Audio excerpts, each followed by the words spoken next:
Hi everyone, it's Connie, and today we're going to talk about an 8th grade project I designed studying social movements with social media. First off, why study social movements or protests with 8th graders?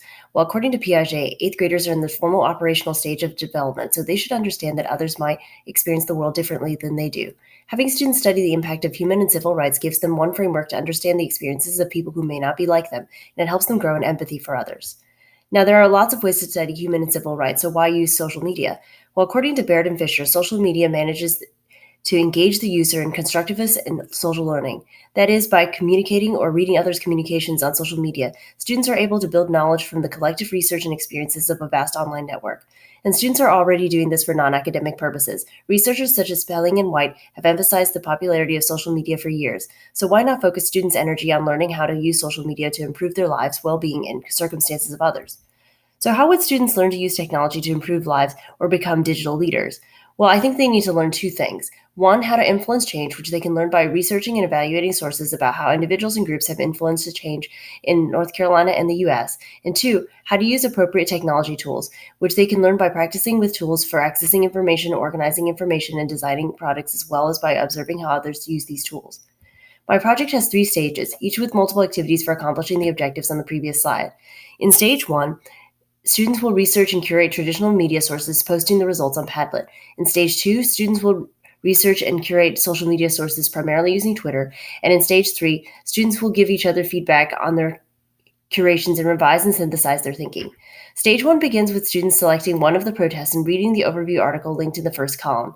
After reading the overview, students select an event and find and read an article from a reliable source, like the event organizer's website, a newspaper, a government agency, or a university. Students then post their articles in the linked Padlet along with the event's date and one-sentence description. After everyone in a group has posted their article, the group will work to put them in chronological order. Each step in stage 1 is aligned to one or more of the North Carolina essential standards listed in the last yellow slide. Steps 3 and 4 involve the use of Padlet, which in this stage I selected because of its simple and intuitive interface, which allows for easy posting and rearranging as shown in this GIF, and which updates almost immediately, allowing for virtually synchronous interaction. These features show Padlet can be leveraged to create a participatory culture as defined by Chow. However, as we've discussed numerous times in MSTU 4141, just because a technology can create a participatory culture doesn't mean it will. Clegg points out that collaboration needs to be nurtured, and Corrigan says the key to this is social interaction. Therefore, before starting this project, the teachers should conduct an intro lesson on Padlet where they model and then the students post on a social topic, comment on the posts of students who share an interest with them, and reply in the comments. In this way, students can receive the affiliation, support, and affirmation Corrigan says they need. Stage 2 begins with students dividing the protest events between them, reading the articles for each event, and posting all the hashtags associated with that event to Padlet. Then students search on Twitter for the hashtag, eventually filtering by the dates immediately surrounding their event. Like stage 1, each step in stage 2 is aligned to one or more of the NC Essential Standards. Steps 7 and 8 involve the use of Twitter, which in these steps I selected because of its ability, like Wellman says of Instagram, to support everyday photojournalism and provide on-the-ground access to protest happenings. Also, like Instagramming, tweeting with a hashtag or directed comment can enable a protest to maintain a dialogue with its audience, the world at large, in real time. In step 9, students must curate tweets demonstrating agreement, opposition, and any other viewpoint expressed. Harris, a writer for the ISTE blog, says curation skills are imperative to develop because they help students add to the conversation with original thought and determine how various resources connect. Because these are skills at high levels of Bloom's taxonomy, students will need support in developing them. In this project, the teacher should model how to create moments or new Padlets by performing a Twitter hashtag search with no date range so as not to conflict with the other students' searches, and thinking aloud about whether he or she wants the first 5 to 10 tweets to be curated. The teacher should add a few tweets to the moment and then view the moment to think about what story they might want to tell, what viewpoints need to be grouped together, what groups of people need to be put together to show solidarity or apart to show contrast. The teacher should move posts around as needed, make the moments link only, and publish the moment. Both Padlet and Twitter can help students organize materials for curation, so if students are not allowed to use Twitter accounts or don't have them, they should post each of their tweets in a new Padlet, organizing the tweets into columns pro, anti, and other or unrelated. If students are allowed to use Twitter accounts and have them, they should create Twitter moments for each of the viewpoints and then add their curated tweets to the respective moments. After creating their curated sets, students should link them in the respective posts on the original Padlet. Now, the biggest advantage of creating Twitter moments instead of Padlet posts is that tweets show fully in moments, but only as thumbnails in Padlet, making evaluation of the set difficult.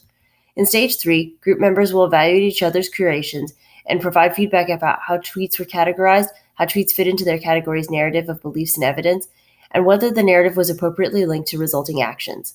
Students will revise their curation based on their classmates' feedback, and the group will reflect on their learning by summarizing the objectives, methods, and events that comprise the protest, by comparing the level of unification, information, and effectiveness the sides of the protest had, and by explaining what criteria would have led them to join one side of the protest, if any.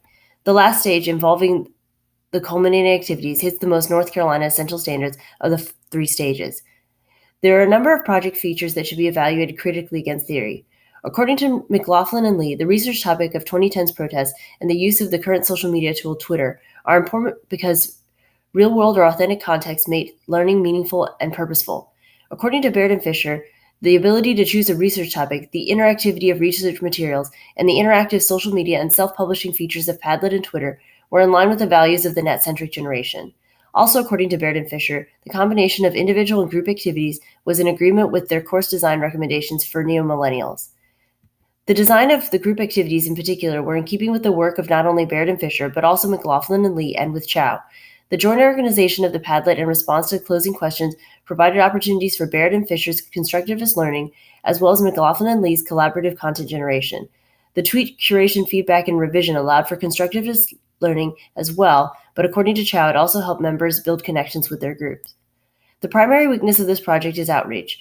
According to Brown and Adler, students need to learn by being full participants in the fields they study and being plugged into the international community's discourse. In this project, however, students do not directly engage with the protesters they read about, and there is not an explicit push for students to share their learning outside of their group. These issues could be addressed by organizing a class interview with a protester and partnering with another class in school or through social media to share student work.